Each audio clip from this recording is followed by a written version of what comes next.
Selamat pagi anak-anak sekalian. Selamat pagi, Bu. Selamat pagi, Bu. Baik, terima kasih semuanya. Nah, seperti biasanya, absen akan nanti dikasih ke Ibu. Siapa yang tidak hadir pada saat ini, mohon pengurus kelas kerjasamanya. Nah, pada pagi hari ini kita akan membahas materi kita mengenai pendidikan karakter. Nah, seperti yang kita ketahui bahwa pendidikan karakter bukan hanya tanggung jawab guru saja, tapi juga tanggung jawab orang tua dan juga masyarakat. Nah, ketiga pihak ini harus bersinergi dan bekerja sama dalam menanamkan karakter positif kepada anak-anak. Bahkan menanamkan karakter dimulai sejak anak masih balita. Nah, dengan begitu, apakah ada yang ingin menanggapi?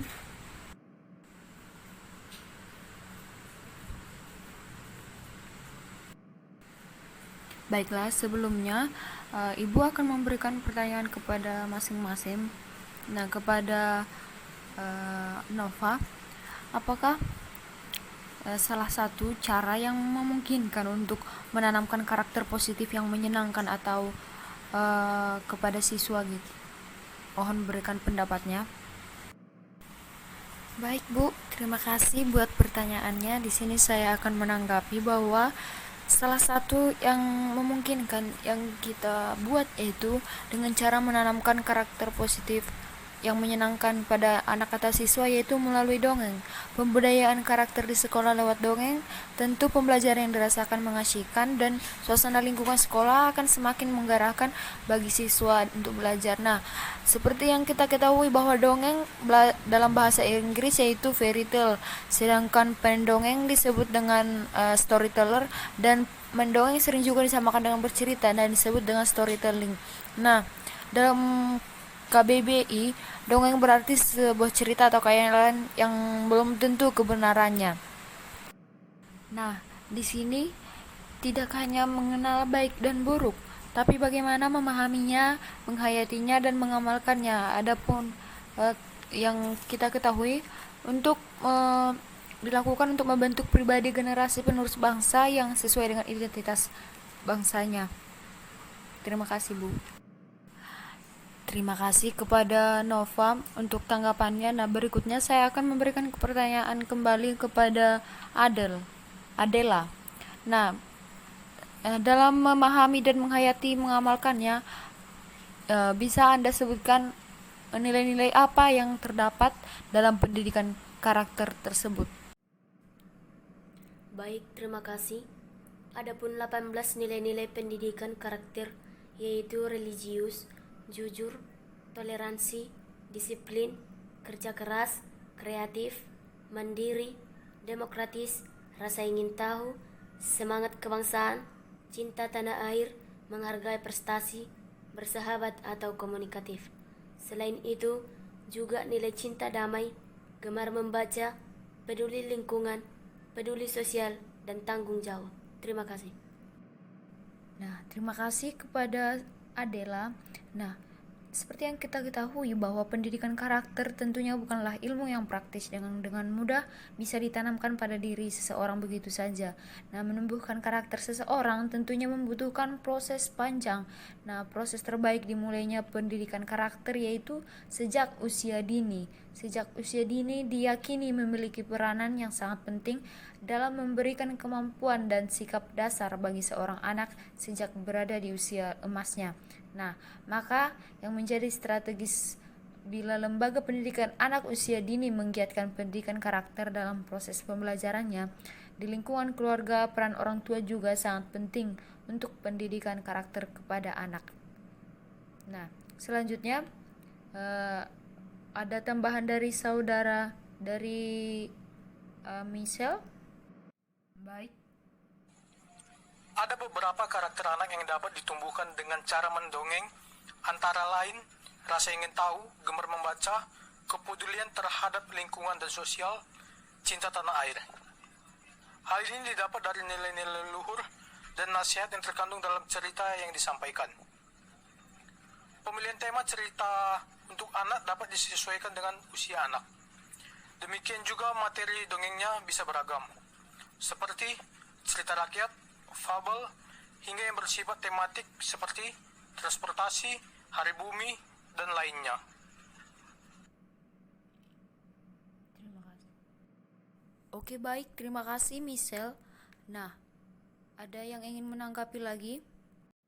Baik Bu, saya akan menanggapi bahwa perlu diperhatikan juga agar dongeng menarik dan pesan cerita dapat disampaikan dengan baik, dapat dilakukan dengan berbagai cara mendongeng. Cara yang dapat dilakukan antara lain dengan membacakan buku dongeng bergambar, menggunakan peralatan seperti boneka tangan, dengan gaya bahasa dan gaya tubuh, atau dengan cara menggambar langsung. Nah, saya sangat disayangkan memang bila di saat ini jarang sekali guru yang mau menggunakan dongeng sebagai cara untuk menyampaikan pesan atau amanat dalam sebuah pelajaran. Nah, bahkan para orang tua pun sudah enggan memakai dongeng untuk menina-bobokkan putra tercintanya sesaat sebelum tidur. Padahal banyak perbedaan pada tumbuh kembang anak yang sering dibacakan dongeng dan yang jarang mendengarkan dongeng. Karena anak yang sering mendengarkan dongeng akan memiliki kosakata dan bahasa yang jauh lebih beragam. Nah, kemampuan komunikasi mereka juga akan jauh lebih baik. Nah, dapat juga ketahui bahwa penyebab kurangnya guru mendongeng dalam kelas atau menggunakan dongeng sebagai metode pelajaran yaitu masih banyak guru terfokus pada hasil akhir dan bukan pada sebuah proses pembelajaran. Yang kemudian sedikitnya pengetahuan guru tentang berbagai dongeng atau cerita rakyat yang disebabkan kurangnya membaca. Nah, kurangnya kemampuan guru untuk mendongeng, baik sikap, intonasi, mimik maupun ekspresi lainnya yang mencerminkan tokoh-tokoh dalam dongeng tersebut. Terima kasih. Baik, terima kasih Nova. Nah, dan saya tambahi bahasi karena adanya rasa malu dan canggung jika harus bersikap total mendongeng seperti menangis, bersuara anak-anak, bersuara sesuai tokoh atau sebagainya. Nah, seperti yang kita ketahui bahwa salah satu tugas pokok pendidik adalah mencerdaskan kehidupan bangsa dengan menanam dan menumbuhkan pewarisan nilai-nilai hidup sebagai suatu bangsa yang mempunyai cita-cita luhur berdasarkan Pancasila.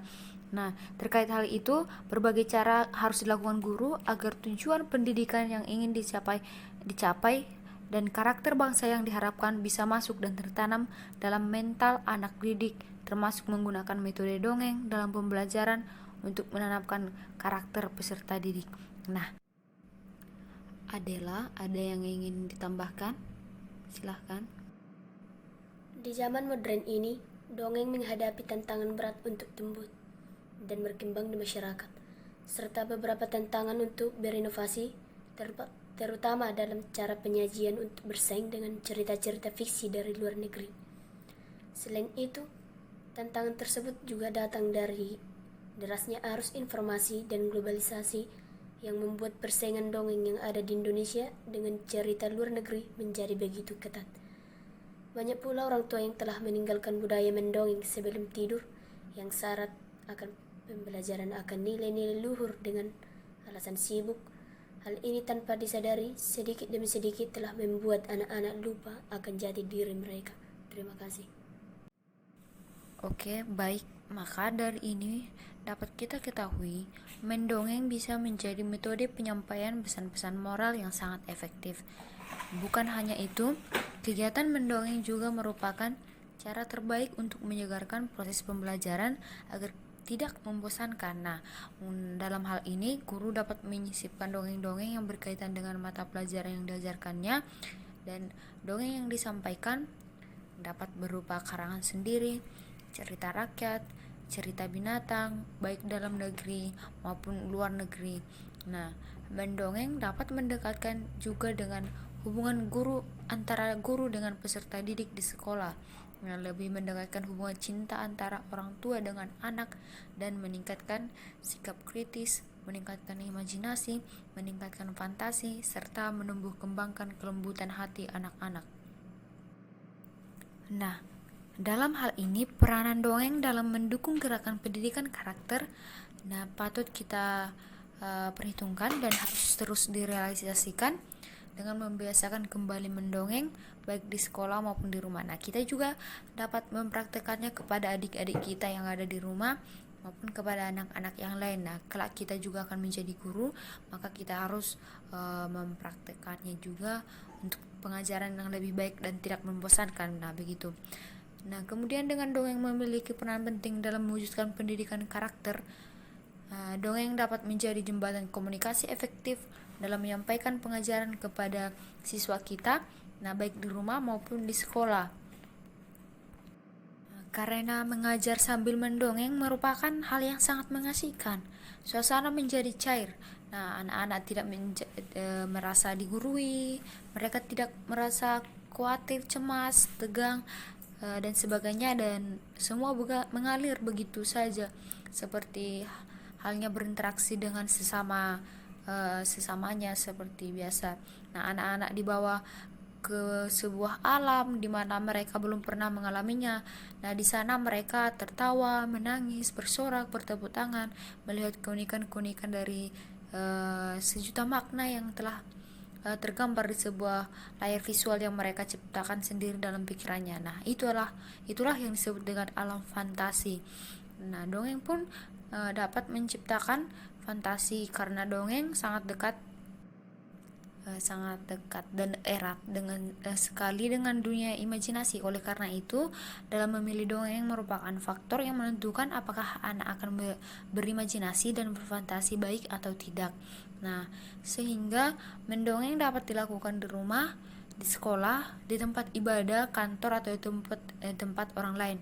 Orang tua bisa mendongeng ketika anak hendak tidur, guru bisa mendongeng di sela-sela pelajaran berlangsung, seorang ustadz bisa mengemas ceramahnya melalui dongeng, seorang pemimpin bisa melakukan icebreaker atau ketika rapat melalui dongeng, dan sebagainya. Nah, maka dari itu, dalam melalui dongeng ini, kita semua diharapkan akan terinternalisasi karakter-karakter positif dalam membentuk kepribadian seorang anak, sehingga akan menjadi manusia yang lebih baik dan manusia yang berbudi pekerti luhur. Nah, maka dari itu dalam diskusi ini bahwa menanamkan pendidikan karakter itu sangat penting bagi siswa maupun anak-anak, maka kita harus bisa mempraktikannya dengan baik dan bisa menimbulkan hal-hal positif. Nah, sampai di sini diskusi kita pada saat ini. Mohon maaf jika ada kata yang salah. Mari kita sama-sama belajar, sama-sama memahami. Sekian dan terima kasih. Lebih kurangnya saya minta maaf. Terima kasih.